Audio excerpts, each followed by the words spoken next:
You lose control the moment you start to prove yourself. That's the quiet truth no one teaches you, because the world rewards reaction, not restraint. From childhood, you were conditioned to defend, to explain, to clarify your intentions every time someone misunderstood you. And in doing so, you built a habit that quietly destroys your power, the need to justify yourself to people who never deserved an explanation. Emotional control begins to slip not in moments of anger, but in moments of weakness disguised as sincerity. When you start explaining, when you start convincing, you hand your inner balance to someone else's perception. The most dangerous mistake is not losing your temper. It's needing to be understood by those who thrive on misunderstanding you, because the moment you chase understanding, you accept their frame. You let them dictate the emotional tempo. They trigger, you respond. They distort, you clarify. They withdraw, you chase. And every time you do, your silence loses its weight. Power isn't about never feeling. It's about never needing to expose what you feel in order to regain your sense of worth. That's the real battlefield, the invisible one inside your mind, where the ego wants to be seen as right, as good, as strong. But every need is a leak. Every reaction is a signal that they've entered your space. The ones who control you don't shout. They whisper.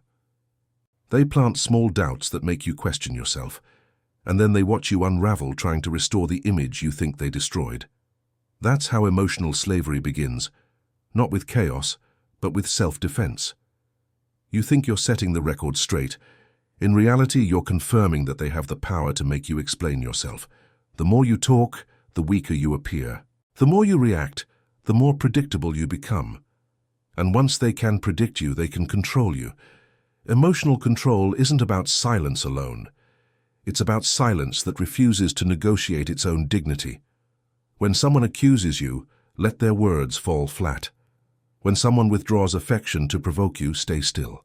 When someone uses sarcasm to draw you into argument, smile with the serenity of someone who has already won. This is not arrogance, it's self-protection. It's the refusal to let small minds rearrange your inner peace. The greatest mistake people make is assuming that composure means apathy. But it's the opposite.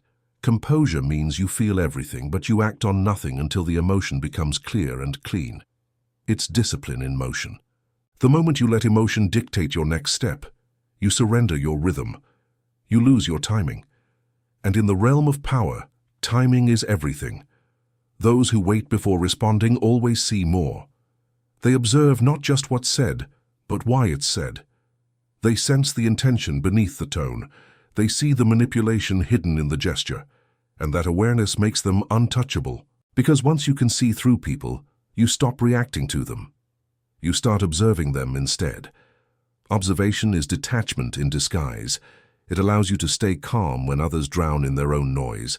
The reason most people lose emotional control is because they confuse reaction with strength. They think being expressive means being authentic, but power is not performance. Power is presence.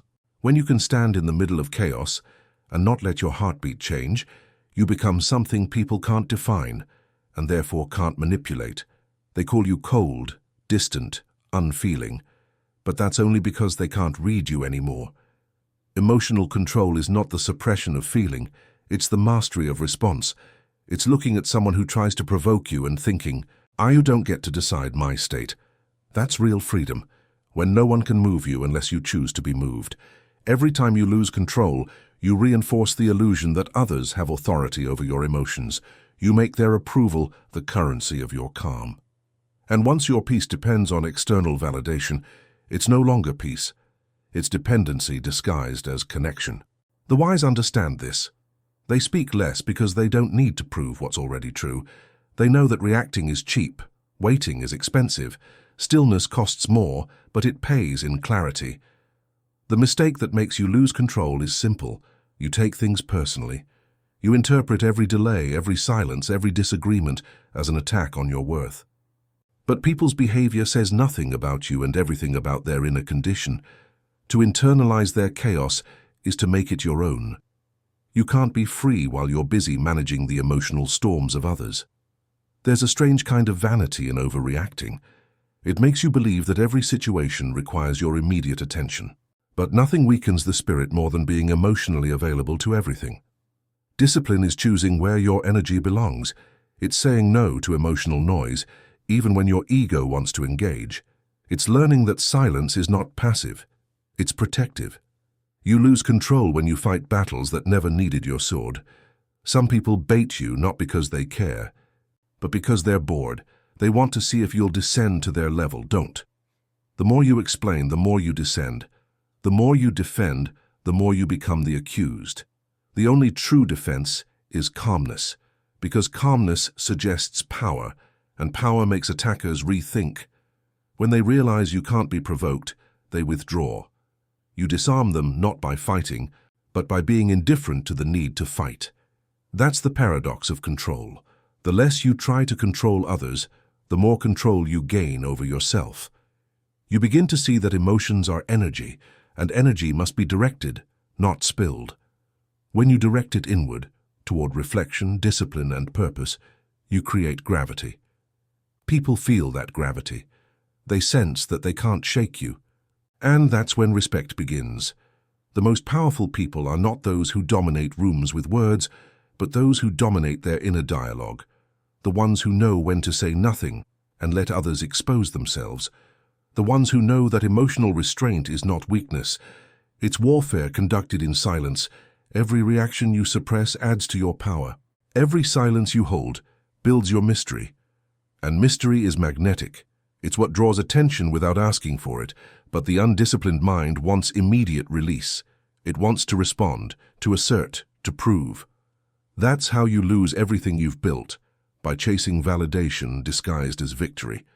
Emotional control is not about pretending you don't care. It's about caring so deeply for your peace that nothing external is allowed to disturb it. The world will constantly test your composure. People will lie to you, ignore you, provoke you, misjudge you. Each test is a question. Do you still need their approval to remain calm? Every time you answer with silence, you evolve. Every time you react, you regress. Because control is cumulative, it builds with every moment you choose restraint. And the moment you stop giving energy to what doesn't deserve it, life begins to respond differently. Opportunities reveal themselves to those who stay still long enough to see them. The loud are always distracted. The calm see everything. So ask yourself, how many times have you lost something valuable because you reacted too soon? How many times did you destroy a connection, an opportunity, or your own self-respect because you couldn't wait to prove your point? That's the real cost of losing emotional control. Not the anger itself, but the collapse of timing, the erosion of mystery, the death of respect. Power lives in delayed response. When you wait, you see truth. When you speak less, your words gain weight. When you detach, your energy becomes pure. And in that purity, you find what most people never touch, emotional independence.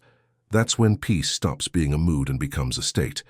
When no one can reach inside you without permission, you've won the only battle that matters. Emotional control doesn't collapse in one moment.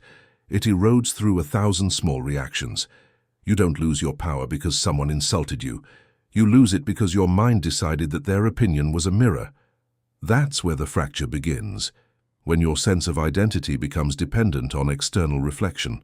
People who need to react are people who haven't yet found a stable center within themselves. Their peace lives outside of them, in someone else's hands. When the world smiles, they feel strong. When the world frowns, they feel weak. That is the most dangerous dependence, emotional validation. It's invisible but total. And it begins early, when you learn that approval equals safety. The child who tries to please grows into the adult who can't tolerate disapproval. Every criticism feels like rejection, and every rejection feels like annihilation. So you react, you over-explain, you argue, you defend. But what you're really doing is begging for emotional certainty from an unstable world. That's why your reactions are never enough, because the source you're trying to control is chaos itself. The world doesn't owe you emotional balance. That's your responsibility alone. Yet most people live as if others hold the keys to their inner calm. They think, if I can just make them understand, I'll feel better. But you won't. Because every act of justification tells your subconscious that peace is conditional. that it must be earned, negotiated, or proven.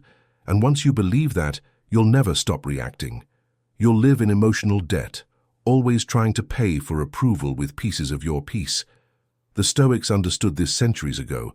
They knew that emotions are not the problem. Attachment to emotions is. They taught that the only thing you truly control is your perception. Everything else is noise.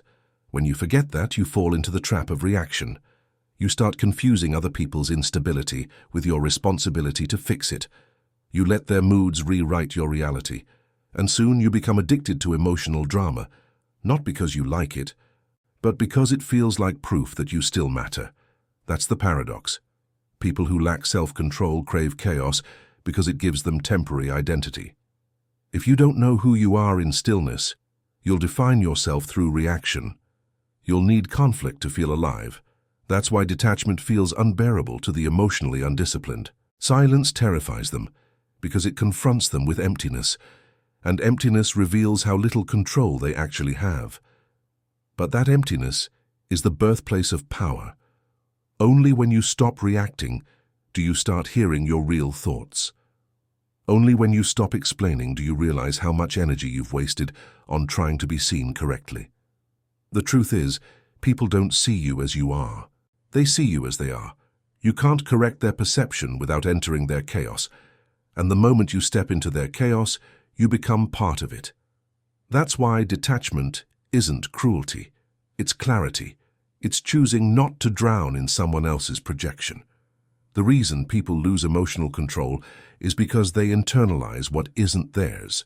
They take ownership of other people's insecurities. Someone acts distant, and they assume it's their fault. Someone criticizes, and they assume it's true. Someone leaves, and they assume they weren't enough. But the world's reactions are reflections of its own wounds, not confirmations of yours. Every emotionally weak person believes they can fix perception through performance. They think if they speak the right words, behave perfectly, or give enough, they'll finally be safe. But that's a trap with no exit. Because emotional control doesn't come from being understood. It comes from not needing to be. Once you stop seeking emotional fairness, you gain inner power. You understand that the world is not supposed to be fair. It's supposed to be real. And in that reality, people project, manipulate, and misunderstand constantly. The one who remains calm amid it all isn't cold. They're conscious. They've realized that emotional chaos is the price of living among the unconscious. You can't control people who are slaves to their impulses, but you can control your response, and that's enough to dominate the dynamic. Because when one person reacts and the other remains still, power shifts instantly. The still one becomes the observer. The observer becomes the authority. And authority in silence is terrifying. That's why those who can't control their emotions always try to provoke those who can. They feel small in your calmness. They crave reaction to confirm their significance. They want proof that they still matter to your mind. That's the real war, the war of attention. In the modern world, attention is the new power.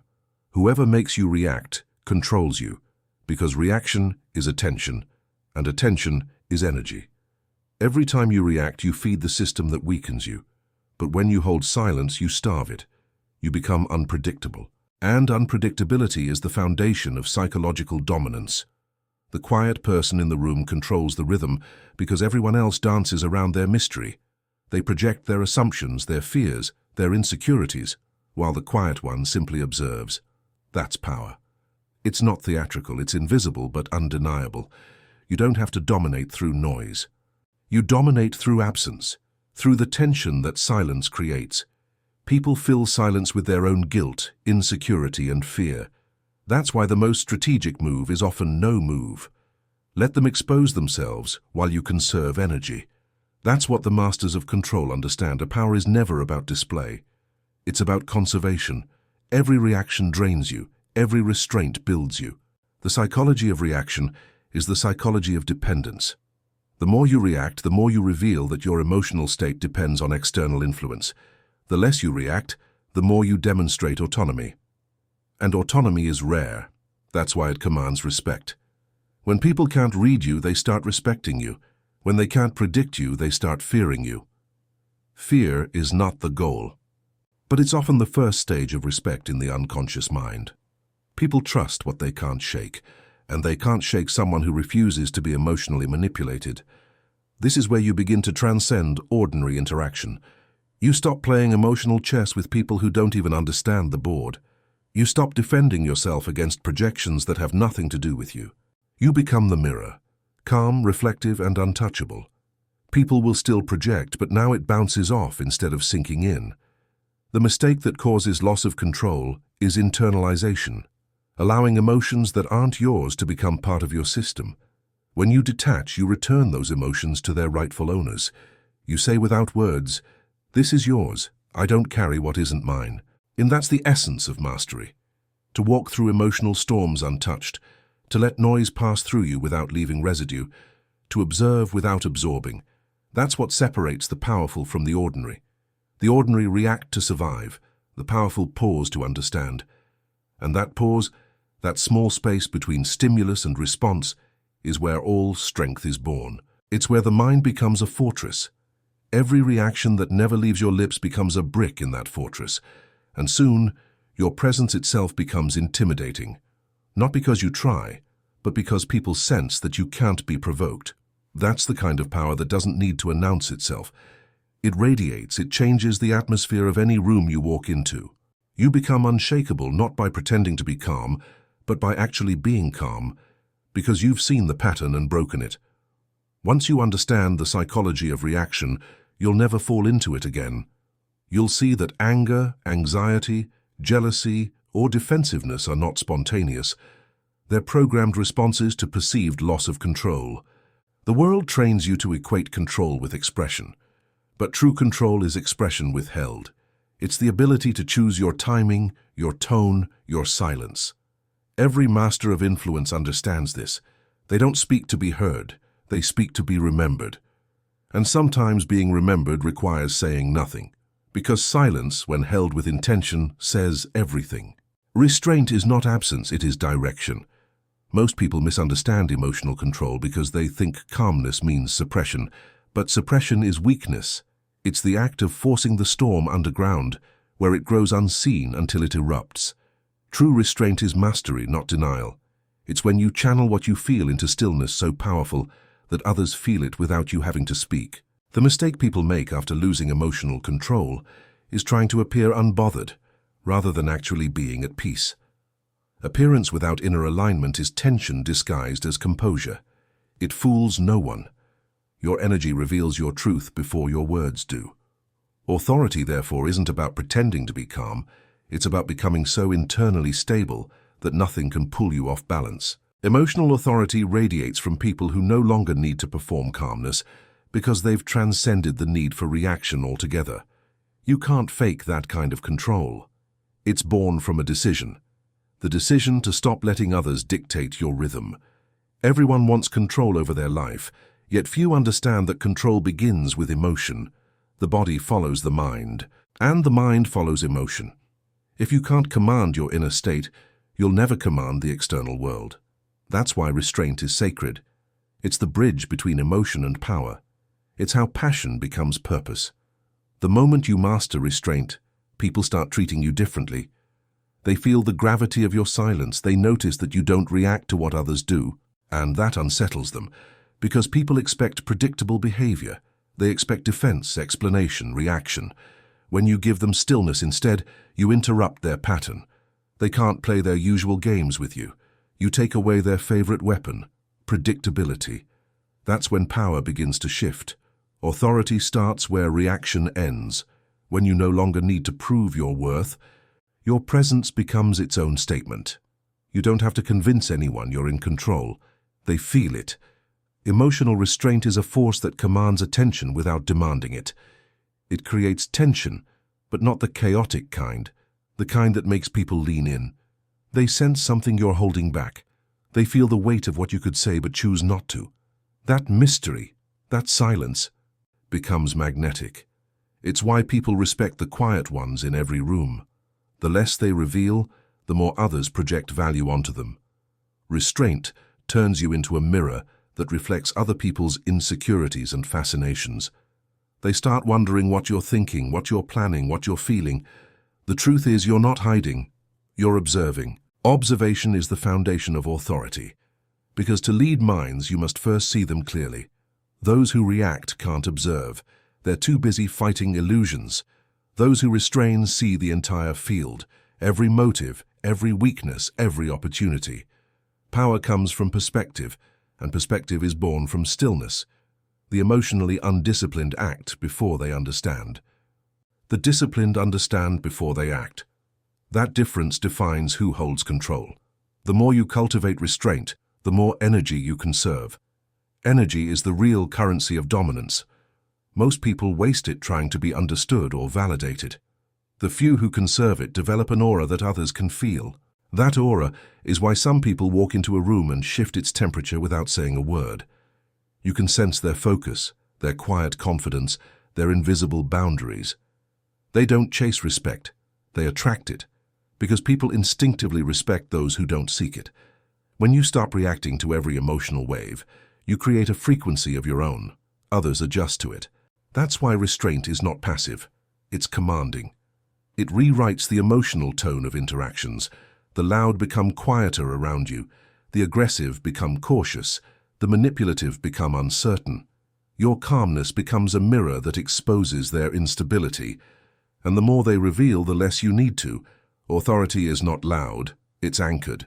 When your emotions are anchored, your silence becomes a weapon. People feel the weight of your awareness and it unsettles them, not because you intimidate them intentionally, but because they recognize in you something they can't control. Control frightens the uncontrolled. That's why emotional mastery creates distance. Not everyone can stand in the presence of someone who no longer plays emotional games. They call you detached. When in reality you've become selective. You don't withdraw out of coldness, you withdraw out of clarity. You've learned that most interactions are energy exchanges disguised as conversations. Every reaction is a transaction. When you react, you pay. When you restrain, you profit. This is the real economy of power: attention, emotion, and silence. Those who spend all three recklessly end up drained and replaceable. Those who invest them wisely become unforgettable. Think about it. When was the last time you were haunted by someone who over-explained? You forget them instantly. But you remember the one who said little, the one who left you guessing. Mystery is emotional gravity, and restraint is what creates it. The less you reveal, the more others imagine. And imagination is more powerful than truth. When people have to fill in the blanks about you, they start seeing what they fear or desire most. You become a projection screen for their own emotions. That's how authority transforms into attraction. Emotional restraint doesn't just build respect, it builds desire, because human beings are drawn to what they can't control. The silent man or woman who remains calm while others crumble becomes the embodiment of what everyone secretly wants: inner peace and self-command. They can't look away because they see in you what they've lost in themselves. That's magnetic authority. Influence born from control, not force.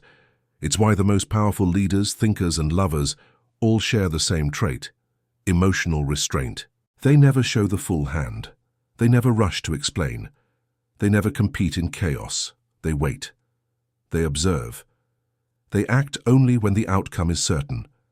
And that certainty makes them unforgettable. Restraint sharpens your instincts. It teaches you when to speak and when to disappear. It teaches you that silence doesn't end conversations. It deepens them. It turns every word you eventually speak into something that echoes. The more you master restraint, the more precise your words become. Your silence gives them gravity. The world will test this power constantly. People will push to see if you'll break character. But remember, the test is not about them, it's about you. Every provocation is an invitation to surrender your composure. Decline it. Let them wonder why you didn't respond. Let them feel the silence they created. When you don't feed chaos, it devours itself. That's how you win without confrontation. Emotional restraint is the art of invisible warfare, winning battles through absence. You conquer not by fighting, but by not needing to. That's the highest form of authority, control through non-reaction. When others lose themselves, you remain whole. When they need validation, you need nothing. That's when you become untouchable. The world doesn't respect the one who reacts. It respects the one who remains centered while everyone else collapses. In every relationship, in every power dynamic, presence is what separates influence from insignificance. And presence is impossible without emotional control. The mistake that makes people lose power isn't just reacting to emotions. It's believing that emotions justify behavior. They think, I felt disrespected, so I had to respond. But that logic belongs to the powerless. Power doesn't move because of feeling. It moves because of strategy. Emotional control allows you to see beyond the temporary and into the timeless. It's what allows you to maintain composure in moments where others destroy themselves trying to prove something. The truth is, people reveal their level of consciousness through how they handle tension. Some crumble, some perform, some attack, but the rare few breathe, observe, and stay still. These are the people who end up controlling every environment they walk into, not because they dominate others, but because they dominate themselves. Emotional control transforms your presence into something others can feel but can't explain. It's the invisible field that makes people lower their voice when they speak to you, the energy that makes them hesitate before lying, the calm that makes them confess what they wouldn't tell anyone else. That's what true power feels like. Quiet influence. When you stop losing control, you stop leaking energy. When you stop leaking energy, you begin to radiate it, and people feel it. They can't describe it, but they sense the difference. You no longer react to their chaos, so they start measuring themselves through your calmness. Without realizing it, they align to your rhythm. That's the essence of leadership. Control yourself long enough, and others will follow your emotional lead. Because human beings subconsciously seek stability, they're drawn to what doesn't move. You become an anchor in a world full of storms. You stop chasing people, and they start orbiting you. That's the paradox of emotional control. The less you need others to respond, the more they want your response. The less you seek validation, the more valuable your validation becomes. The less you reveal, the more they crave to understand you. That's the silent gravity of the composed mind. It's not manipulation, it's mastery. Because presence is not built through performance, it's built through consistency. When you stay calm, you teach the world how to treat you. You set an unspoken standard that says, my peace is not negotiable, and people either rise to meet that frequency or fall away. Both outcomes serve you. Relationships built on reaction collapse the moment tension appears. But relationships built on emotional control evolve, because they're grounded in strength, not need. When you can hold your composure in conflict, you create trust. When you can stay still during uncertainty, you project security. When you can listen without defending, you invite respect. This is how emotional control becomes relational power. It rewrites how people experience you. They stop seeing you as just another participant in chaos. They see you as an axis around which everything else turns. That's what makes you unforgettable. The calm that others borrow from when their world is shaking. Emotional control is the silent magnet of influence. People may not like you, but they'll trust you. They may not understand you, but they'll follow you. Because deep down, everyone craves what you represent. Stability in a world of noise. That's why control creates attraction. It's not physical, it's psychological. In love, friendship, and influence, composure communicates value more than words ever could. People are drawn to those who don't flinch, to those who can stand in silence when others beg for attention, to those who can say nothing and still be heard. That's why restraint is seductive. It's the rarest form of confidence. It tells the world, I don't need to prove myself to be significant. That statement, even when unspoken, is magnetic, because people chase what they can't define. They can't define you when you stop reacting. You become the unknown, and the unknown is irresistible. In a society obsessed with exposure, mystery is power. Emotional control is what allows mystery to exist. It keeps you unpredictable, untouchable, unexplainable. The more people try to read you, the more they project their own mind onto you. You become a mirror, and mirrors always hold power over those who look into them. This is why composure wins in every domain: negotiation, attraction, leadership, conflict. When you're calm, you control tempo. You decide when the energy shifts. You determine when silence ends. And because you don't rush to fill space, every move you make has more weight. The loud fight to be noticed. The calm force others to notice them without effort. Silence sharpens presence the way stillness sharpens a blade. It creates precision in your actions and elegance in your authority. That's the kind of influence that can't be copied, because it's not built on technique, it's built on being. To master emotional control, you must train yourself to detach from outcomes. Reactivity is always tied to expectation. You get angry because you expected loyalty.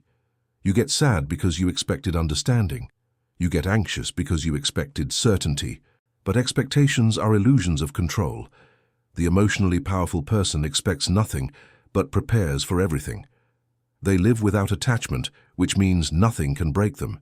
Detachment doesn't make you cold, it makes you invincible. Because when you no longer depend on external reactions, you're free to act from principle, not impulse. That's what people feel in your presence. The weight of someone who cannot be swayed by momentary emotion. You become like a mountain in the middle of chaos, unmoved, undeniable, and silently commanding. People either find peace in your presence or discomfort in their own instability. Either way you win. Because your calmness becomes the truth that exposes everything fragile. The mistake that makes people lose emotional control is forgetting this. The situation is not the enemy. The reaction is. The words said against you are not the problem. The belief that you must respond is. Once you understand that, everything changes. You stop trying to control perception and start mastering perception of yourself. That's the highest form of discipline. To know exactly who you are even when the world misinterprets you. That's emotional authority. To remain still not because you're indifferent, but because you're certain. Emotional control isn't a skill, it's an evolution. It's the point where survival turns into mastery, where reaction transforms into creation, where silence becomes a form of language only the powerful understand. When you reach that level, peace is no longer a feeling, it's your default setting. You no longer chase calmness after chaos, you carry it into chaos. That's the moment you stop playing the game of emotional survival and start designing it. Every person you meet, every tension that appears, every silence that stretches, they all become tools to measure not their behavior, but your growth. Because once you master emotional control, the world stops being a threat and becomes a mirror. It reflects what's left for you to conquer within yourself.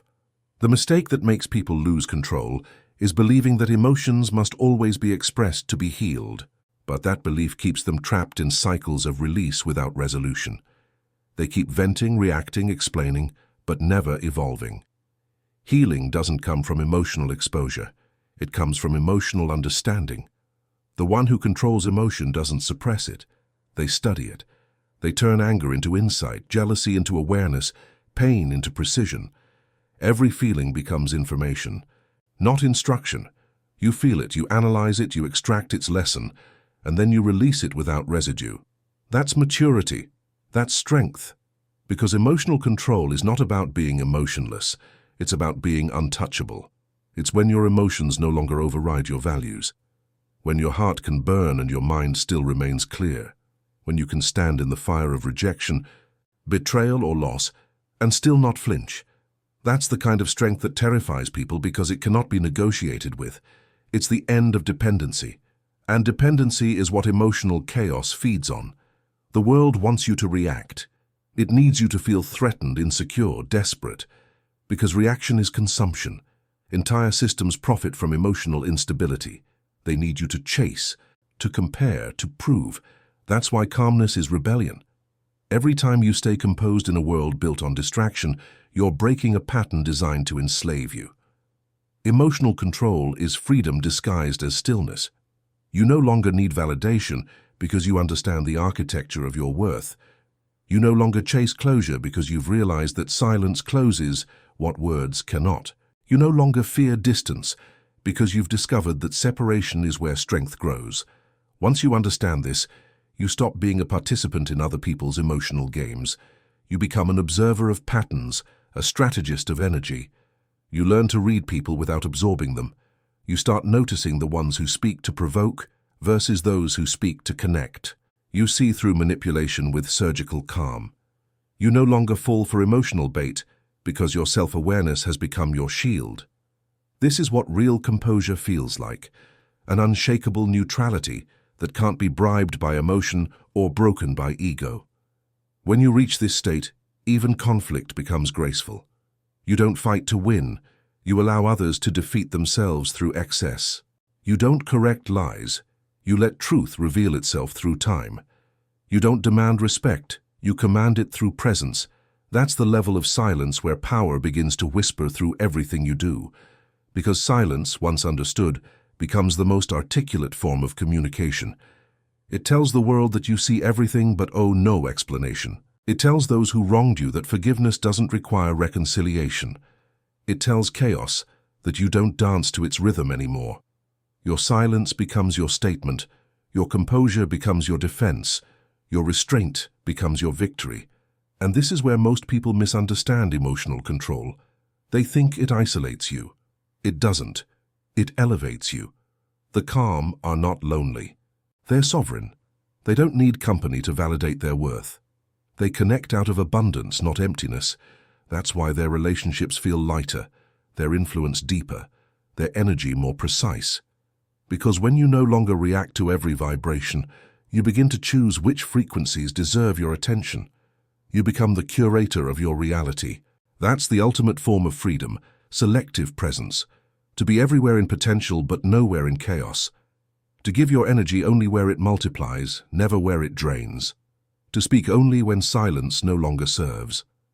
That's emotional control as an art form, a discipline so refined that it looks effortless. The untrained call it arrogance, the wise call it peace. Because peace is not the absence of conflict, it's the absence of inner turbulence during conflict. Once you embody that, your power no longer depends on circumstance. It becomes constant, it becomes quiet, and the quiet kind of power lasts longer than any display, because displays require audience but composure needs none. The most powerful moments of your life will happen in silence, when you choose not to react, not to explain, not to chase. Those moments are invisible to others, but monumental to your evolution. Every silent victory reshapes your destiny, because in that silence your will is forged. That's how you become untouchable, not by dominating others, but by mastering yourself so deeply that no one else can reach your center. People will test this power. They'll call it coldness, distance, pride. Let them. Their misunderstanding is the proof of your transformation. You no longer speak their emotional language. You've transcended the need for noise. And when you reach that stage, you realize something profound. You were never meant to control others. You were meant to control the self that once needed them. That's the hidden truth of power.